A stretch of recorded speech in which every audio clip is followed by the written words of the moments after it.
Tires that it comes with. Lately, I've kind of done that though. I did an Audi R8 build. Ooh-wee, that got close. I did an Audi R8 build that I did not change the tires at all from what it came with, and went and set like a, I didn't even add any power really. I did a 704 or 706 around Nürburgring. Car felt great. Car looked like it had tires on it because of how much grip I tuned into it. I was able to tune into it, I should say. But it's not an unrealistic looking amount of grip though. Like, it's not mind bending on corners. It actually bobbles around like it's supposed to. Somebody crashed. Yeah, that Ferrari. The flag's tight. It wasn't a mind-bending amount of grip. It just did the most realistic things and handled as realistically as possible. Woo!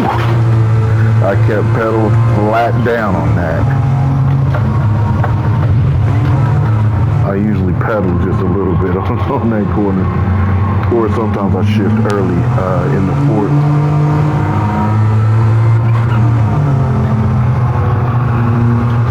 Part of the blue flag gang, cuz. Yield to a nigga that's greater than you right now, big dog, and your Dino.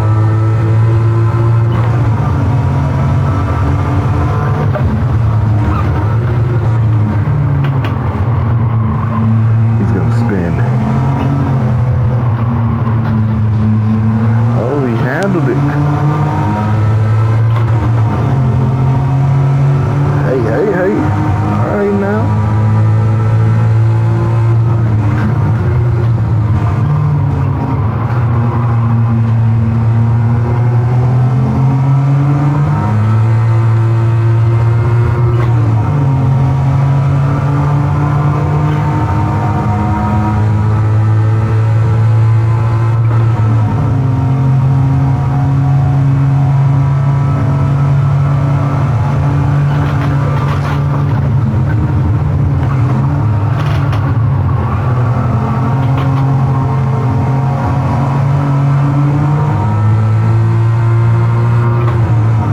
I didn't even add a clutch in here. I was just thinking about that. So like power delivery isn't sluggish, but just the shifts aren't as crisp, but it also adds to the realism.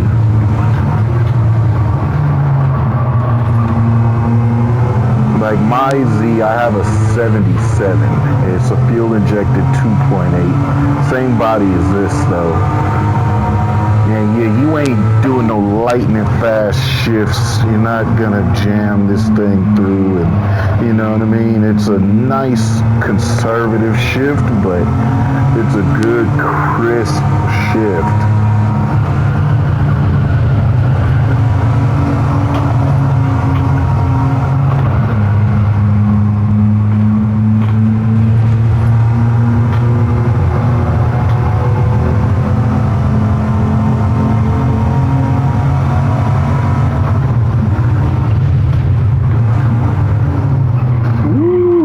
This is so good.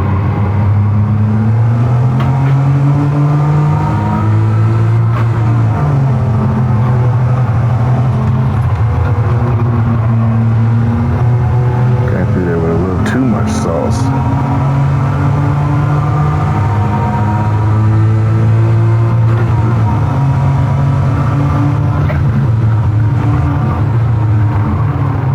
Got it.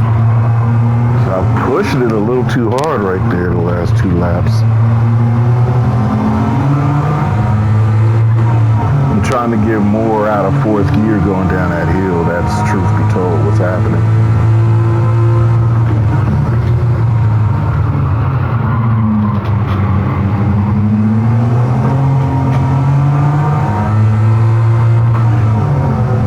I think that's Mercedes coming down the hill. We just keep pushing high laps. Try to get more space on them.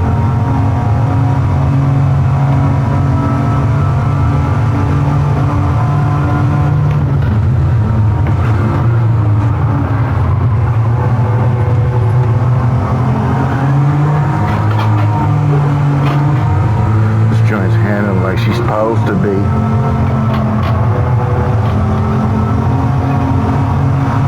I'm telling you, you'll be so surprised how compliant this thing is on comfort mediums.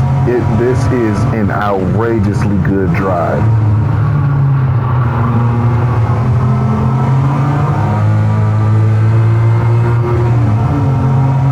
Oh, I never noticed the homes over there. Damn cottages and shit.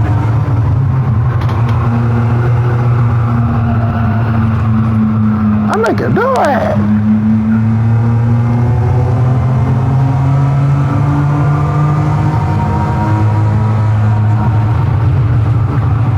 Dig in. I went in there a little hot. Oh yeah, we cleared some space.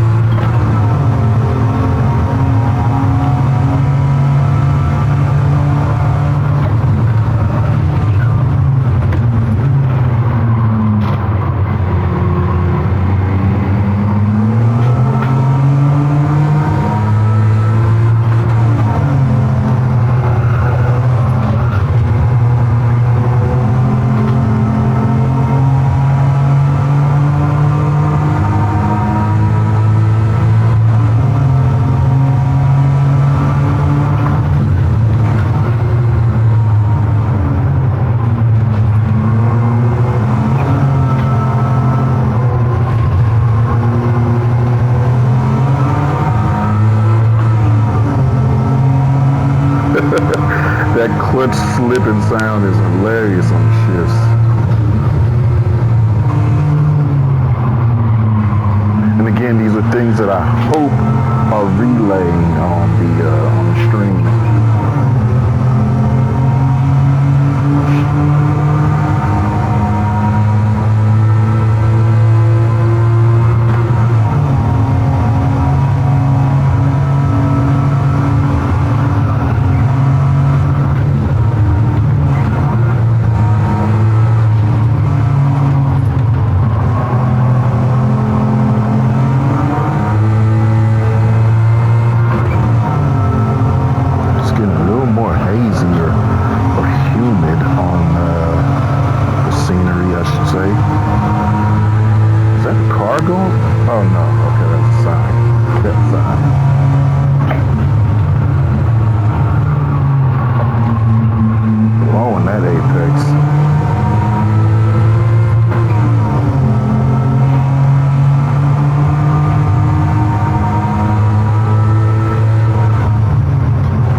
I've never seen that road. I'm supposed to be racing, but I'm looking at so much shit in the VR. There's a loop back there.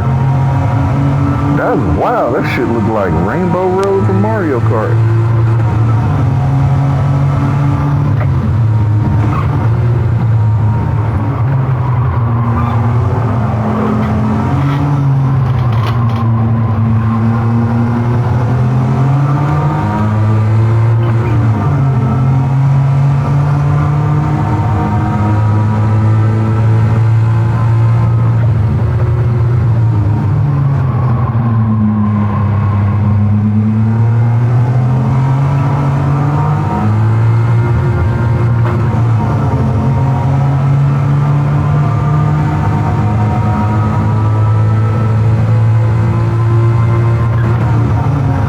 This is what I grew up doing, man.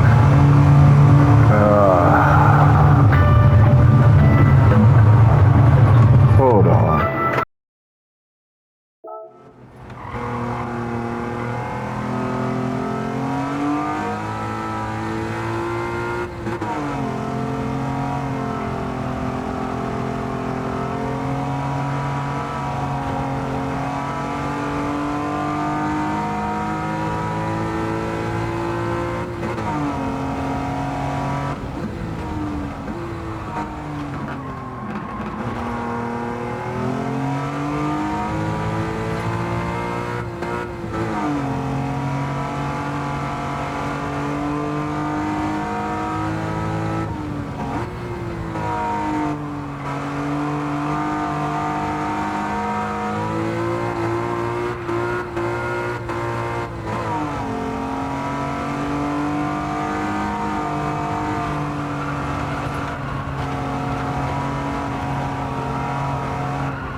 back in the mix.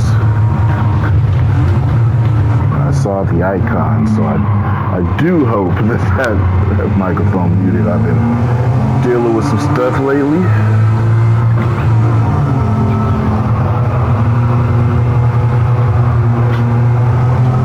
How many times have I lapped this group of dudes right here, man? This is like the 4th, 5th lapping.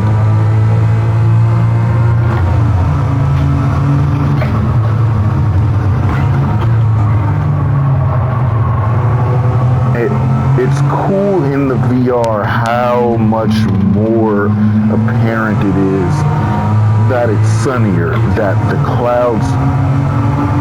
Wait, where did that little fucker go? Oh, that the clouds are kind of lifted, that the haze is no more. That's really cool, man.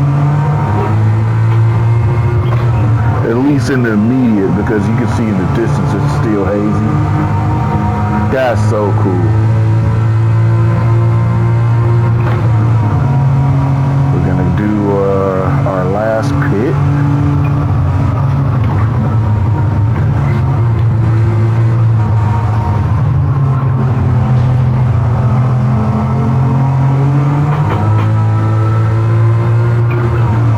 We'll probably get 2, maybe 3 more laps out of this.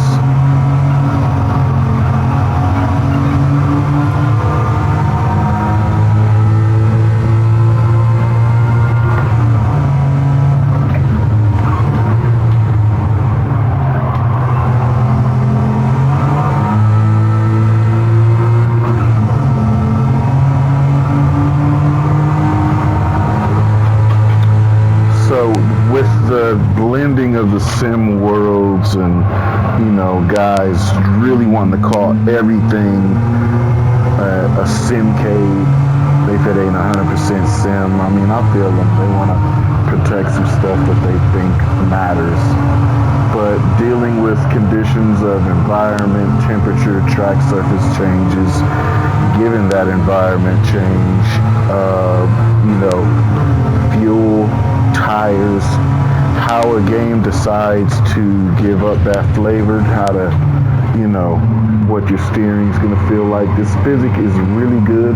I put up a video that accidentally happened. I never tried to do that. I just went and was knocking out Bathurst the other day, and put up a video in a sim racing group, and dude was like, man, those cars look like they got outrageous grip, look like they got superhuman tires, blah, blah, blah. And I'm like, nah, not really. It actually, the thing that made me want to do the Bathurst run was because I was watching the Bathurst 1000, and those cars have outrageous grip. They're tipping up on 2 wheels and shit, and I can't get it to do that on Gran Turismo, but certain times it does glide some wheels when you come over curbing. But anyway, long story short, I'm going through video replays like, nah, it just looks like your typical 2-minute flat 201 lap time. And I happen to find, I guess, Max Verstappen. He's playing iRacing, and he's part of Team Redline. I don't know these things. I don't keep up with sim racing. And shit, he and I did to the T, the exact same lap time. Now, obviously, he's on iRacing. I'm on Gran Turismo. Yes, it's very much so easier for me to tip into the 201 realm versus him on that simulation. It's such a harder feat to do, to go that fast, but that wasn't the point or the case that I was even talking about. Oh, that was a helicopter. He said that my car looked like it had outrageous tires on it, blah, blah, blah. And all I did was just mirror side by side, split screen, the 2 laps. And the 2 laps were identical. Placement, pace, etc. And I'm like, now it just looks like the same typical lap if you run a 2 flat or 201. What just happened there? It felt like I ran out of fuel. What hell? We got another lap left. Let's go. So, people start moving the goalpost. Oh, you're playing. Man, dude, shut the fuck up. I'm just running lap time. I don't care what you think. You said it looked like I had super duper outrageous unhuman UFO tires, but it looks identical to every other lap time that is in that realm, and people didn't want to admit to that. But I mean, I showed tons of video. I showed real life GT3s. I showed Assetto Corsa. I showed iRacing. It actually just got to the point where I say, fuck showing it. People are going to believe what they want to believe. Now, I play Assetto Corsa and everything, so I know it's not the easiest. I can go pretty quick on there, so it's not like I'm trying to be delusional and say I'm just as fast as whomever, whenever, on whatever. It does get tough, but I do understand what it takes to get the car around the track, because I feel like I think it was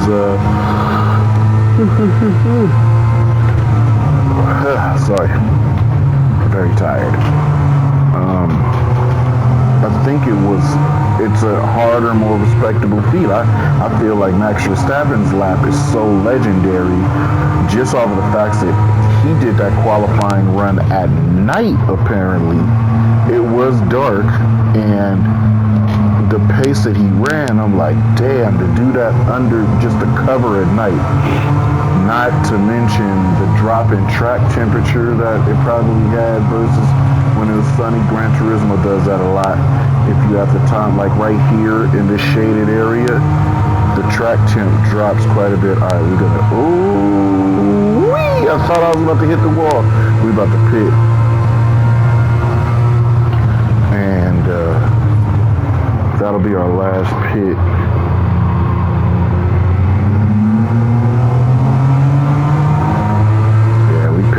Right now, big dog.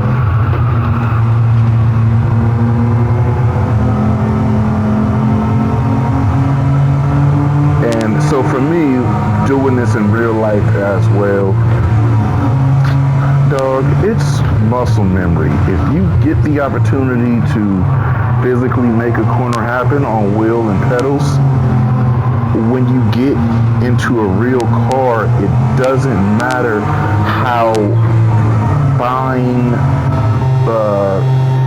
dude, the tires are still good. Oh my gosh.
Man, life is fucking hectic, yo. But life is life, you know what I mean? Alright, let's get this race done so I can go pick up my daughter. The sunset looks immaculate. It's in my eyes, but now I'm looking at the apex, so forget about it. Oh, look, we about to lap them kids again, cuz. So these are the things that keep me coming to Gran Turismo endlessly. It's the playable factor of things like this. It's the fact that I have focused on a lot of other things, not trying to achieve trophies and get, recognition for being top of the damn, oh, that's that other one. Oh yeah, there is two of them. To be the top of the leaderboards, I can give a fuck. But, oh, that's what I was saying. When I go do this in real life, it doesn't matter if I got the scale fraction, same amount of road. Now, Gran Turismo does an amazing job framing the tracks and giving you the whole proper scale track and cars. That's a problem that Forza dudes will have. They don't have the proper size cars and tracks. That's not what we run into as a problem on Gran Turismo. But just having the, it's good physics and great handling. It's just not perfect to real world. But dude, I'm gonna tell you, I've driven so many cars on tracks. A lot of these guys got it wrong, cuz just because somebody said that's how a GT3 car drives, we don't fucking know. We don't drive GT3 cars. But I have one of these Zs. I do know how this drives. For this specific car, it's driving 100% like my Z, except for the steering wheel isn't as tight and precise as we got right now. My RX-8 though, which I've actually had a real world gripe about the RX-8, God, that looks good. Look at this fucking scenery, yo. But the RX-8, I've always said it felt too video game-ish. My 09 RX-8, that was the first RX-8 that I had with, let me turn off these high beams, there we go. That was the first car I've ever had with electronic power steering and all of that shit. Outrageously, and I do mean outrageously, I've driven quite a few Audis, Mercedes, and BMWs. All of those cars with electronic steering, electronic power steering. All of the cars with the electronic power steering, y'all are kind of barking up the wrong tree. Those things feel just like these video games, which is the other part that,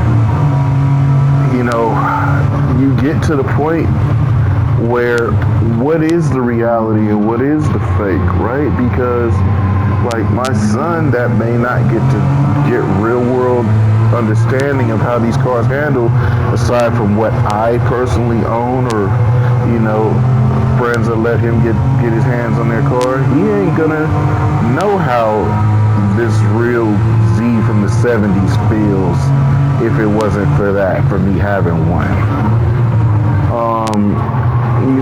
He wouldn't know that this doesn't feel, when he's driving an RX-8, that it doesn't feel any different. Because, oh, it's over. We win.